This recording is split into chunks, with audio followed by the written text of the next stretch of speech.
Okay, I'm going to take you today through one of my study methods, and that's going through my notes, just simply going through notes I've taken. The great thing is when I'm done taking a video chat with my instructor, I'll immediately get a copy of all those notes that we put in the chat, and then I'll clean those up because there'll be things to say like from him and me, so I'll delete that stuff. And those become my notes. I have it in a note app that I use on my laptop and phone and everything. I use an app called Evernote. It's been around forever, probably you've heard of it. You can use whatever works for you, but what I like is this allows me to create like a notebook. So all my notes for Spanish are in this Spanish notebook.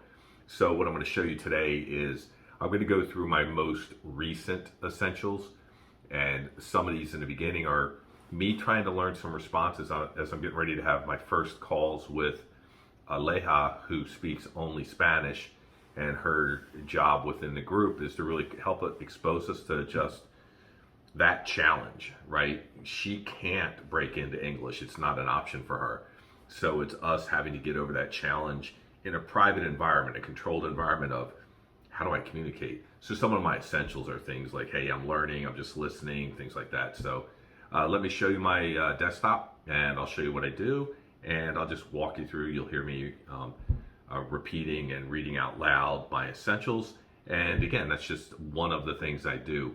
Later today, I have a class with my instructor, David, and I'm going to record that as well. And that should be the next video I upload after this one. I hope you find it interesting. Again, this is just what I'm going through, and if you're wondering how it works for a lot of, like, if you were going to do this, I think you'll find it similar. A lot of them that I looked into do a video chat, so it should be fairly similar. All right, let's get to it. Okay, so let's go through these essentials. You'll notice off to the left, again, I'm using this app, desktop and phone, called Evernote. It's been around forever. I love it. This is my Spanish lessons notebook. I have 31 notes in here. If you look on the left side, you'll see a couple different things that I've, have titled. I have a couple essentials in here. YouTube video ideas. That's actually for this channel. Talking to Cooper. That's my dog. Ice cream. So this is a pretend conversation. I like some ice cream, and I want to be prepared for when I visit anywhere to order some ice cream and have a conversation with somebody. But let's get to this. My essentials. This is there might be some curse words in here, but we're all adults here. I note that this video is not for people under a certain age. So let's just walk through it. I'm sure I'm not going to get this all correct.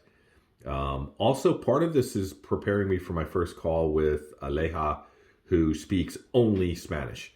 So that drill is meant to be like this little private, closed experience where I'm going to be in a little bit of panic mode, right? Because she can't help me.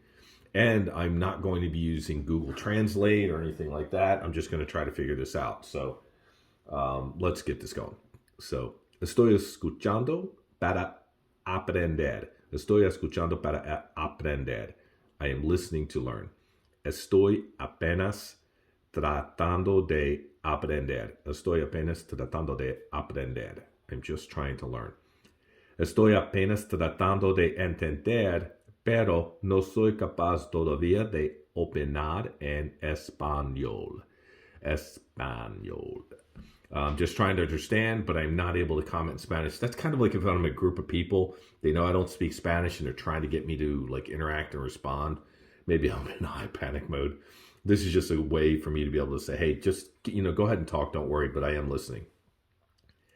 Aquí relajado, just chilling. Every now and then David will hear me say something, my instructor, and then he'll respond to me the way to say that slang or casual statement in Spanish. Aquí relajado. ¿Qué te gusta hacer? What do you like to do? ¿Qué te gusta hacer los fines de semana? What do you like to do on the weekends? Mentira. Just kidding. Like just kidding. I'm not sure about that. Marica ya. Marica ya. That's how I imagine it said. Marica ya. I am not going to tell you what marica means in Spanish, but apparently they use it very casually and very often.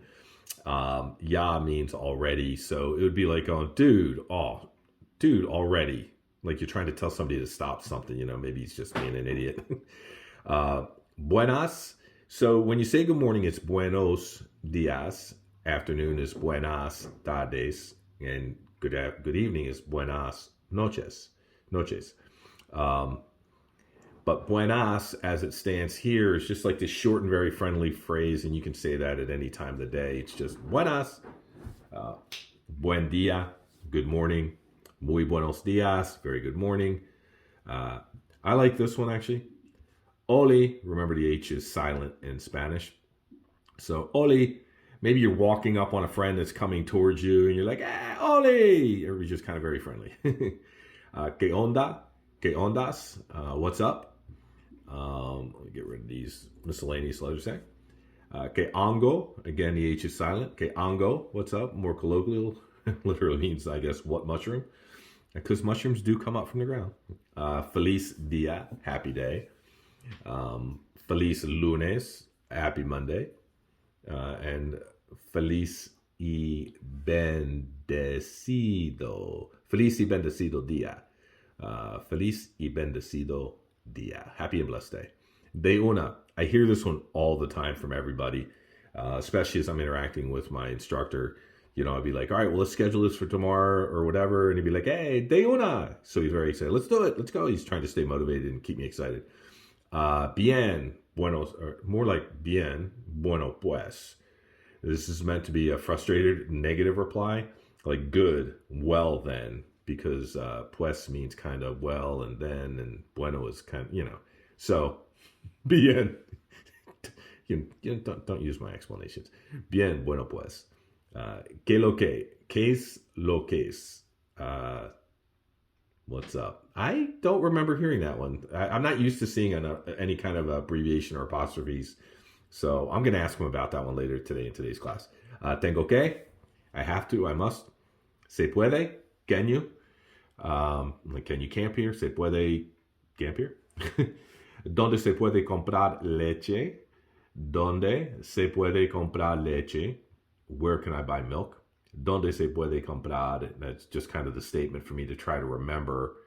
And then I could be like pan, you know, like bread or whatever else I can remember. Mango.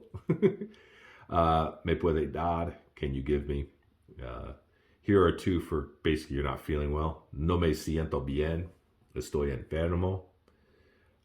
This is just something for me to know. Paisa. That's used to describe a local that's specific to Medellin. So they call themselves paisas. And there are groups and stuff like expats that are there and they call themselves gringo paisas, even though they're not paisas. Not really. No dar papaya, that's a saying. Basically means like don't let your guard down, be careful. Aquí relajado, oh, I had that above, so it's just chilling. Deshacerse. Des, H is silent. Deshacerse de, to get rid of. Que putas, what the F? Ni por el putas. I am not sure what that means. I'll have to check with them later today. Hueputa, holy shit. Como mierda, eat shit. De que putas estás hablando? What the F are you talking about? En que putas estabas pensando? What the F were you thinking? Now down here, there's a reason these exist. I want to show you why, and then I'll finish this video. Vaquitas, cows, perros, dogs, ovejita, ovejita, sheep. One of the drills that my instructor will do is he'll have me watch a video from a Colombian specifically, because that's what I'm learning, because he wants me to hear different accents. And he'll ask me to just try to listen before he turns on the subtitles and ask me to listen and see what words I find. He might realize, like, maybe he's aware that this guy's getting ready to talk about animals. So he'll warn me. He'll be like, he's getting ready to talk about some farm animals. Tell me what you hear, right? And so here's an example of the video that the link was there. And I'll have, again, when he first plays it, the subtitles will be off, and he wants me to listen. Sí. Ajá. Y el lago Caribe es un laguito y ahí es donde navegaba con mi viejo. ¿Tu viejo tenía una pequeña embarcación? Sí. ¿Pero era así para entretenerse, para pasear? Sí, pescar y ese tipo de cosas. Y ponía ahí for y pues me gustaba escucharla. So I find it to be a really good drill, even though sometimes I will literally not pick out a word. It is really frustrating. But this is the frustration you want when you're learning, I think. It's private, it's between him and I. So this frustration is good because it's a realization of what I need to do. So it's just an example of one of the things I do when I'm studying and taking class. I do these things on my own as well. And then I'll show you another video where I try to basically lip sync and kind of repeat something that David, my instructor, is saying, in one of his videos again. So hopefully this is helpful, and then I'll show you a video that I'll do later today of my actual class that I do with him. And if you liked the video, give me a thumbs up. If you hated it, definitely give me a thumbs down, man. I got to learn. Again, this video is very specific for certain people because not a lot of people are just going to want to follow somebody else along. But if you're thinking about getting into learning a language, I'm going to show you what I'm going through. And then hopefully I'll be able to look back at these videos in a year and go, wow, I really came pretty far, or wow, I'm horrific.